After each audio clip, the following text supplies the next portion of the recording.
Many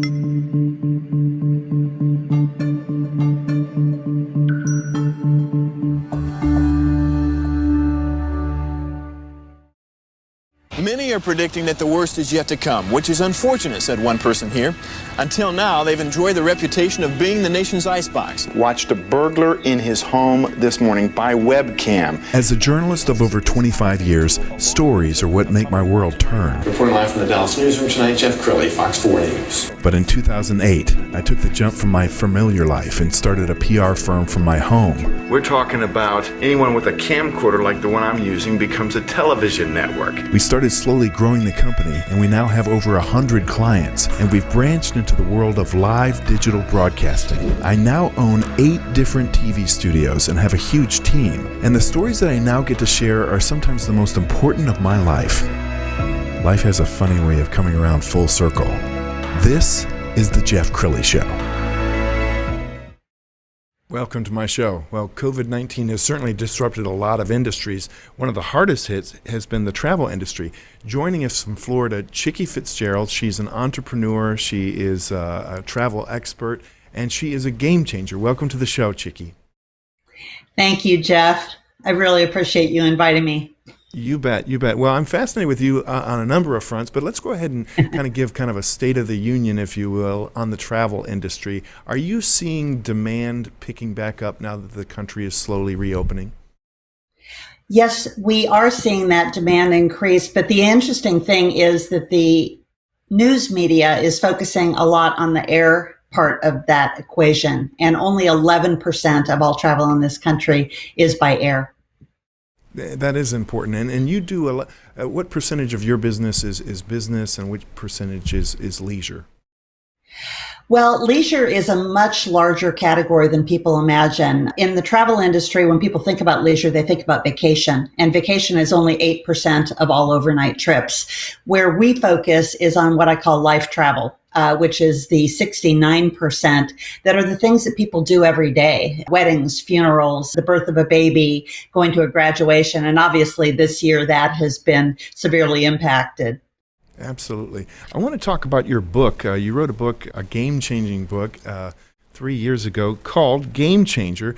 And you have an interesting story about how you were inspired to write that book. Will you share that with us? I'd love to. About 8 years prior to writing the book, I was in an airport in Atlanta, Georgia, and I walked past a bookstore, and sitting on the corner was a book called The Go-Giver. And I picked up the book. My flight was delayed, and it was the first allegorical business novel I had ever read. And I was hooked. I loved the genre. And a few years later, I had a radio show that I was doing every week, interviewing authors. And all of a sudden, it occurred to me that I could also write this kind of a story and weave in my hopes and my dreams and my fears. So I wrote a business parable, and I did a unique twist on it because I used in the story a bit of a Forrest Gump kind of twist where every one of the characters in the book listened to one of my real life radio shows. And so it's the story of a travel technology company in Tampa, Florida, and how they take in money from an investor and move to the place where they actually go public. I love it. And you got the attention of the business community instantly. In fact, I think you told me before this interview began that you were talking to Kathy Ireland the week the book was published. That's amazing.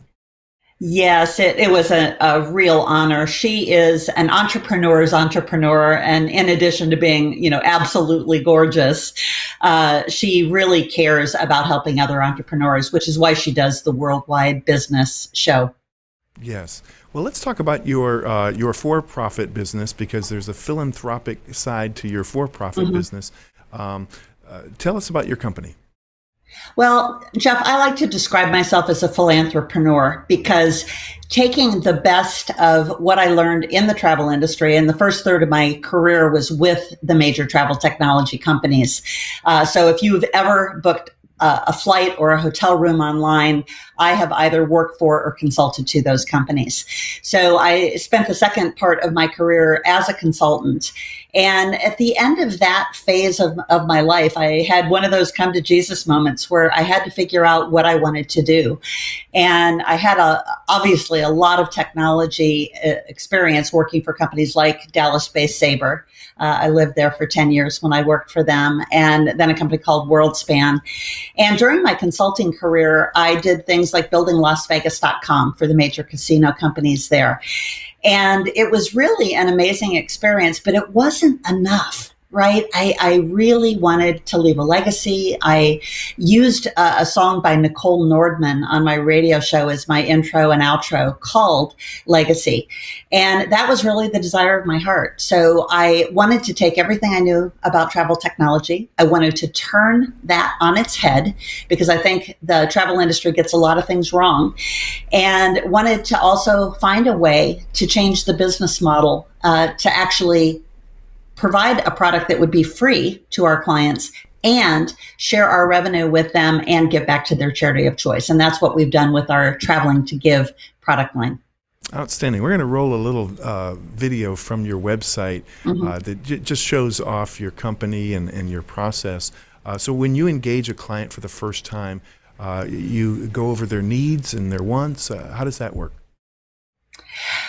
Well, our clients are typically companies that have systems that they provide to people like CRM, calendaring, contact management, and then also folks that publish sites that have tons of content where people actually need to go and visit that place. One of my favorite clients in that arena is a blogger who writes about the best places to go in the Southeast. And so not only does she inspire people to go to these places like the birthplace of Elvis, but she can plug in our tool into her website and people can actually go and visit that place on their own time, finding the things that they want to see and do from her articles. But we just gave her the ability to monetize that in a new way. So I love giving companies a way to make new revenues, to change up their business model, and then give back to the companies that they care about. We were talking off the air just before this broadcast about the Chicago Symphony, and I was really impressed with the story you were telling me about how you're helping them. The Chicago Symphony came to us last fall, and they were getting ready to do a European tour where they would play in some of the most amazing symphony halls in Europe. And they knew that their patrons, those that support them all of the time during their regular season, would want to actually go. And we gave them a super simple way to do that. For every one of the events, they inserted our tool onto the page that gave the details about that event. They could buy their ticket and then find the hotel that was nearby that fit their own criteria. They could also get an airline ticket, rent a car if they wanted to, or simply get driving directions from the hotel that they were booking. Yeah, we're almost out of time for this segment, but I want to give a shout out to the Hero Club because that's how you and I met through a Zoom call. Tell everybody about the Hero Club and why you became a member. Well, the Hero Club has been an amazing part of my journey because what I really needed, in addition to getting new clients and attracting investment, was actually encouragement. And I think that this is one of the key things that the Hero Club provides. Also, they give us really a framework for how to tell people what we care about as a business. And we actually include the Hero Club values on our website. And when we sign up new channel partners, we let them know that those are our values. So I would describe it as a community, as a framework, and really just I've made so many great friends, really play an everyday part of my life now, encouraging me to stay the course, which is also coincidentally the theme of the Game Changer book. Yes, and I love what Jeffrey Hazlett and Tricia Bin have done with attracting game changers, attracting people who have a servant's heart. And in fact, one of the slogans of your company, Solutionz, is where smart meets heart. We want to put your website up, and please spell the domain name. It is Solutionz, SOLUTIONZ.com. Outstanding. And smart meets heart, it speaks for itself. Thank you so much, Chicke. You've been a great guest. I hope you'll come back again. Thank you so much. You bet. That's it for now. We'll see you next time.